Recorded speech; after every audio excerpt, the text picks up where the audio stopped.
et ça fait bien plaisir. Les amis, on va continuer cette émission. On a une petite chronique de Ponce qui va arriver après. On va avoir aussi un au plus proche entre nous quatre. Par Clément, on l'aime bien, ça fait longtemps qu'on n'a pas joué à 4 comme ça. Mais avant ça, c'est les actus de Père. Il chope ses infos via la NASA. C'est pas PPDA, c'est pas Chazal. Tu crois que tu sais, mais tu sais pas. Poto, c'est les actus de Père. Et dans mes actus pour commencer, je vais vous poser une petite question. Petite devinette, ça va être assez simple. Quelle activité a eu énormément de nouveaux adeptes récemment? Je peux vous donner un petit indice si vous galérez. Le yoga. Le yoga, c'est pas le yoga. Putain, j'avoue. On en parle quand même, on en a parlé. Il y a une chronique d'Hugo dessus ou pas? Non, mais c'est grâce à une série. Les échecs, bien exactement, les échecs. On va parler. Alors déjà, oui, forcément, on va parler de Queen's Gambit. Le but n'est pas de revenir sur la série. Donc du coup là. J'allais dire la dame de fer, la dame de... En français, j'ai plus le nom, pardon.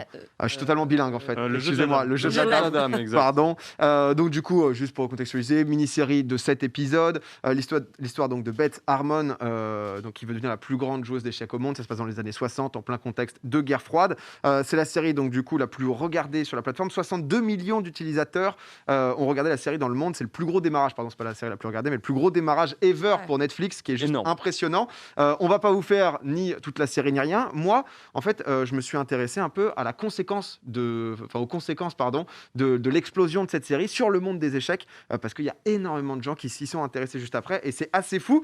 Forcément, les gens ont vu la série. Beaucoup de gens ne connaissaient pas les échecs, n'y ont jamais joué, ça leur a donné envie de s'y mettre. D'autres qui ont peut-être appris les règles étant petits ou autres, justement, ont eu envie de s'y remettre. Sur Google Trends, on voit un peu l'évolution. Dès que la série est arrivée, tout le monde a voulu justement sur Chess. Ça va un peu plus loin que juste des recherches Google. Il y avait le porte-parole, je crois, de Jouet Club qui a dit que les ventes ont doublé. Oui. Donc, du coup, sur tous les jeux d'échecs, etc. Parce que tout le monde voulait se procurer un jeu d'échecs. Je suis allé fouiner un peu.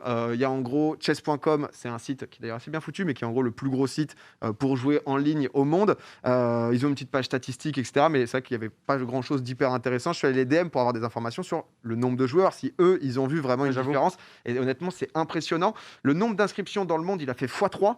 D'habitude, ils prenaient à peu près 30 000 personnes par jour d'inscrits. Désormais, ils sont environ à 110 000, ce qui est juste honnêtement monstrueux. En France, on est passé entre 700 et 800 inscriptions par jour à 5-7 000. Donc c'est vraiment énorme. Il y a vraiment, c'est chaque jour ça. Donc il y a vraiment beaucoup de gens, justement qui ont eu envie de tester.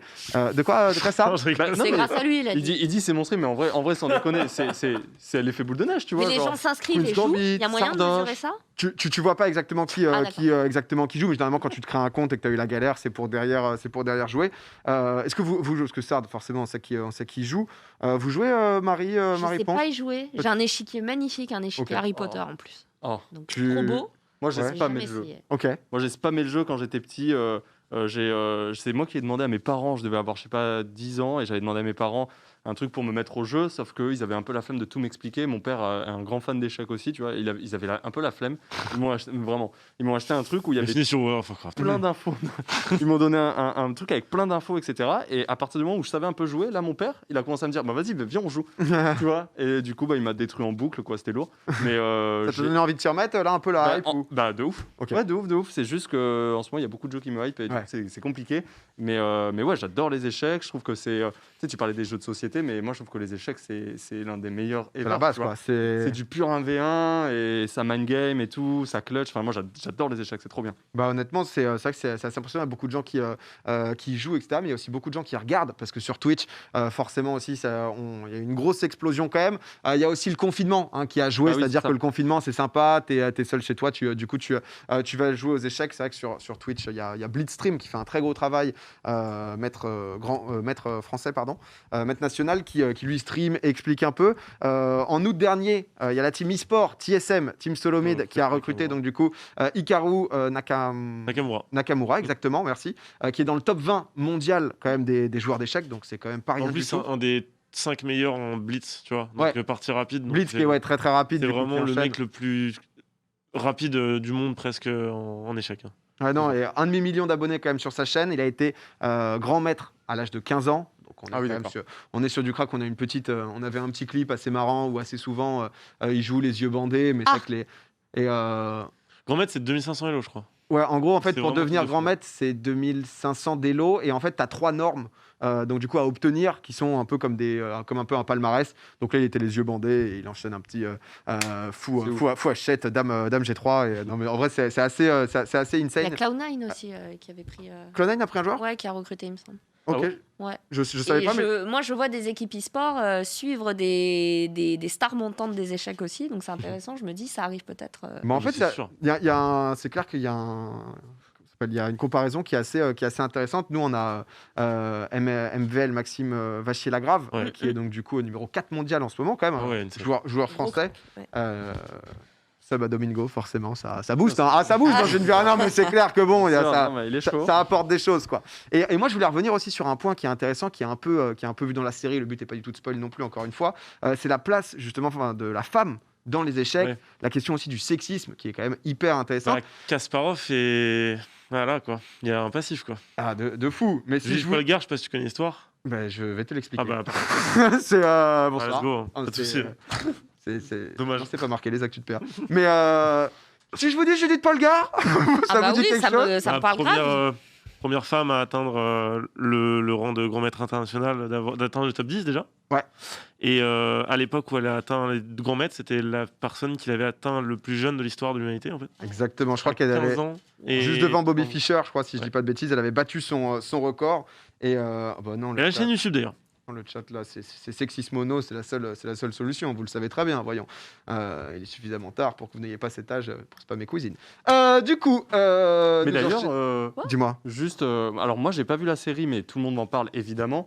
Mais moi, au-delà de la place de la femme dans les échecs, ce que je voyais surtout, c'était la place de la femme tout court. Ah bah. C'est-à-dire que par exemple, il y a une scène, alors ça va rien spoil du tout, hein, mais il y a une scène où en gros, là c'est règle. Pendant un moment important. Je pense que là, il y a la clim qui s'est allumée, c'est énorme. Let's go. C'est notre photographe qui vient de remonter les volets. Les volets, et juste derrière la fenêtre, on a Clément à poil. Non, je pense pas qu'on l'entende dans nos micros, je sais pas. Je sais pas du tout, pardon. Long. Ouais, c'est automatique, c'est le bâtiment qui ferme les volets. C'est automatique. Mais en gros, ce que je voulais juste dire, c'est qu'il y a un moment, il y a une scène où apparemment, c'est un moment assez crucial et là, c'est règle en gros. Ouais. Et honnêtement, j'ai trouvé ça, on me l'a raconté, je l'ai pas vu, mais j'ai trouvé ça très cool que ça soit raconté au sein d'une série, parce que c'est vrai que, par exemple, nous, en tant que mec, par exemple, on ne connaît pas ce truc de prendre soin de soi, parce que tous les mois, machin, bidule, etc. Donc même si on en parle, même si on a, je sais pas, nos mères, nos sœurs, nos copines, il n'y a que l'envie de pisser qui pourrait ça te baise la finale. C'est ça. Et voilà. Et si tu veux, si ça vient te détruire une finale, bon bah ouais, ça sensibilise un petit peu, quoi. Donc plus que juste la femme dans les échecs, apparemment, c'est la femme au sein des grands rendez-vous, quoi. Ouais, vraiment, Et non, je trouvais que c'était important. Alors, raconte-toi que, justement, Judith Polgar, c'était encore pire que dans la série, dans la vraie vie. Justement, il y a une image avec Kasparov qui lui serre la main, mais honnêtement, c'était très, très rare. Là, c'est quand elle l'avait battu. Il y a énormément de joueurs d'échecs qui refusaient de serrer la main d'une femme. Hein. C'était vraiment très nouveau. Ah oui, d'accord. Ah ouais, c'était vraiment des gros craquages. Après, c'est vrai que c'était... un peu, comment dire, la série se passe dans les années 60, donc c'est clair que beaucoup aussi de pensées arriérées un petit peu. Et le truc, c'est comment justement on explique que Judith Polgar, ça soit la seule femme à être entrée dans le top 10 ever, etc. C'est très simple. Les femmes de base sont beaucoup moins inscrites aux échecs. Aux États-Unis, là, ils ont connu leur pic cette année. Il y a 14% de femmes en fait, qui sont licenciées par rapport aux hommes. En France, on est un peu mieux. Il y a 80% d'hommes, 20% de femmes. Ça reste quand même très faible. Sur les 1700 grands masters dans le monde, il y a seulement 37 femmes. Donc c'est vraiment très très peu. Mais là, on voit que c'est qu'une question d'éducation et que le sexisme n'a absolument pas sa place. C'est que justement, le père de Judith Polgar, c'était son plan en fait. Il était en mode, voilà, je vais prouver que dans la vie, il n'y a pas vraiment de talent. C'est que du travail. Et dès l'âge de très jeune, tu vois, il avait 2 filles. Il les a full coachées aux échecs et il les a rendues fortes. Bon, coup de bol, elles ont kiffé le jeu et elles ont tryhard, tu vois. Mais du coup, sa deuxième fille, elle a gagné un grand championnat, elle était aussi très très bien classée. Et sa première fille, enfin les deux, tu vois, ont ultra parfait. Et en l'occurrence, sa première fille, Judith Polgar, a fait top 10 monde. Et en vrai, c'est une preuve que c'est qu'une question de prédisposition, de travail et d'abnégation, quoi. Donc, c'est du game. J'enchaîne ma deuxième actu avec on va parler géographie. Paris est désormais la ville la plus chère du monde.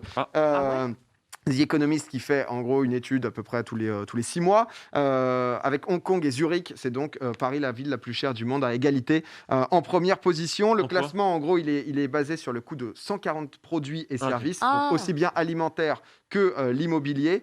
Donc c'est un peu un tout qui est pris. Pour remettre du contexte, ça joue beaucoup avec les dévaluations des différentes monnaies, etc. Par exemple, la livre sterling a beaucoup perdu, ce qui fait que C'est Londres, pour ça je qu'il n'y a crois, pas Londres. Ouais, parce Ouais, que Londres, Londres est en Ouais. dehors du top 20, par d'accord. exemple, là où l'euro a pris un peu. Il faut savoir aussi que c'est un classement qui est réalisé donc, du coup, pour les entreprises, les multinationales, surtout dans le but de se rendre compte, du coût de la vie pour les cadres employés. C'est-à-dire, si D'accord. jamais tu envoies un mec, par exemple, à Paris, Ah oui. ok, combien à peu Attention, près l'hôtel va Non, coûter mais c'est cher. pas le pouvoir, C'est ça, Attention, genre la vie au quotidien, Bien combien il va falloir le d'achat payer. C'est De le quoi pouvoir d'achat, genre en fonction de ce que les gens gagnent, ou alors c'est vraiment. C'est 140 produits et services. Non, en non, gros. je crois que c'est pas en fonction Ah, de c'est combien pas en les gens fonction de gagnent. ce Je crois qu'on que gagne. Non, c'est non, juste d'accord. le coût brut. lequel est le plus haut, quoi. C'est ça, le coût brut de la vie. Donc, comme je te dis, donc, le classement, il ne prend pas non plus en compte les frais d'éducation ni de santé. Ce qui fait que nous, en France, on a la Ouais. chance quand même que ça soit très peu, quasiment gratuit. Et aussi, par contre, c'est un truc un peu chelou, ce qui fait que j'ai pas trop compris. En fait, ça inclut surtout des produits haut de gamme. C'est-à-dire qu'ils essayent en fait, de rentrer un peu dans la case. Par exemple, le coiffeur, c'est 104 € pour une coupe femme, ils ont mis à Paris. C'est genre, je sais Ah ouais, pas si c'est Marie, ça. tu peux nous donner. Attends, 104, t'as le shampoing, la couleur, la coupe, le brushing, Ouais. le Et soin. ils ont mis que c'était 104. Ouais, non, Et ils ont mis 104, combien c'est dans un salon high level, hein, quand même. Donc, et en fait, donc c'est pour ça que c'est un peu remis en question, parce que c'est vrai que j'ai vu deux, trois Ouais. titres en mode Paris, la ville la plus chère, etc. Alors, bien sûr, il faut quand même se rappeler que l'an dernier, si tu veux acheter un 75 mètres carrés à Paris, il disait qu'il fallait gagner 11 000 € mensuels environ. Donc, Ouais, c'est vrai, ouais. bienvenue quand même. Donc, c'est quand même très très cher, mais juste pour nuancer un peu les propos. Et, mais c'est Oui. vrai qu'il y a eu beaucoup Ouais, de bon, gens. c'est des titres aguicheurs après, on Ah les bah, connaît. Enfin, bon, après, non, mais c'est clair que Paris. c'est abusé. je- Non, non, c'est abusé. Moi, je pensais que c'était San Francisco. Genre, c'était des bails de fou. Ah, moi, Genre, c'est Hong Kong. Genre, Non, moi je pensais que c'était Londres, Hong vraiment. Kong, c'est tellement cher. Londres, c'est n'importe quoi aussi. Tu peux habiter vraiment dans une chambre, dans une coloc, une chambre de 9 mètres carrés, tu vas payer 950 € par mois. Enfin, genre vraiment, c'est des trucs. Tu le vois même sur les trucs de la vie courante. À l'époque, quand je fumais, Ah ouais. c'était. Tu fumais plus. Ah ouais, non, tu c'est fumais vraiment, plus, c'est trop quoi. Ouais, c'est pour ça que le classement est. Bah, ils prennent la fourchette haute de chaque. Bah, truc, j'ai là. vu juste un ou deux articles au début qui disaient juste ça, puis ensuite je me suis renseigné et c'est vrai pour voir vraiment ce qui a été pris et comment ils prenaient chaque élément, ils étaient en mode ok, ça reste quand même très très cher, on fait partie du top du panier, mais bon, si les gens qui viendront vivre à Paris seront bien payés. On va tellement Voilà. tous décaler. De quoi? Créer une conve WhatsApp avec tous les acteurs de ce milieu. Webedia, on déménage à côté du lac du Bourget.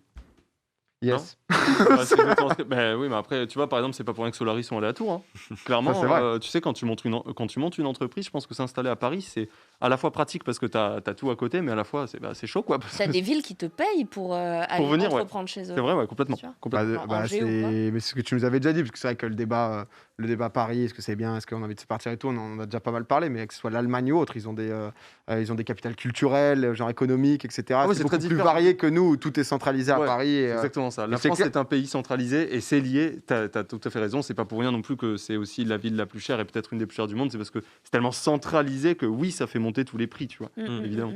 Non, mais je vais finir par une troisième petite actu. Je vais vous raconter une petite histoire. Pour cette troisième actu, j'aime bien finir avec. Je vois une petite fleur se balader sa tête. Petite histoire. Joshua Utagalung, un Indonésien de 33 ans. Au quotidien, sa vie, c'est de fabriquer des cercueils tous les jours. C'est son métier. En août dernier, il était tranquillement dans son jardin. Il vit une belle petite vie. Quand tout d'un coup, il entend un bruit énorme. Quelque chose qui est venu transpercer son toit. Oh là. Est-ce que vous avez une idée de ce que ça peut être? Ah. Que de l'énigme ce soir, de la Transpercer devinette. son Un toit. truc naturel? C'est un rapport avec son métier? Pas du tout. Ça peut être la foudre, par exemple. Exactement, mais c'est pas ça. Ok. Vous pouvez poser des C'est- questions, j'aime bien C'est l'ambiance. un bout de satellite chinois.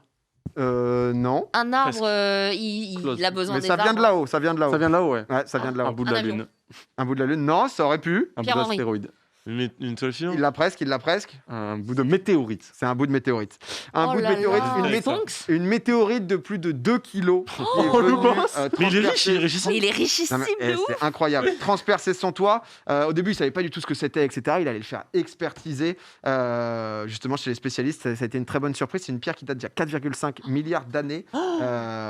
Elle est valorisée donc du coup à 1,5 milliard. Allez, Allez, c'est il va quand plus faire des Moi, je cercueils serais celui-là. expert, je Non, dirais, mais oh, c'est un bout de la fête. 1,5 million, y pardon, 1,5 million, excusez-moi, je me suis enflammé. Je me suis chauffé tout d'un coup, excusez-moi. C'est une chondrite carbonée, donc c'est une des plus rares, et elle permettrait donc, selon les scientifiques, de résoudre le mystère de la création de la vie sur Terre. Oh. Donc il avait posté une vidéo où vraiment ça tombe, tu vois le trou. Je sais pas si Théo, tu peux mettre juste ce moment, c'est que le trou dans le trou dans le toit est quand même assez drôle. Ouais. Ah oui, c'est tombé quoi. Ouais, c'est vraiment tombé.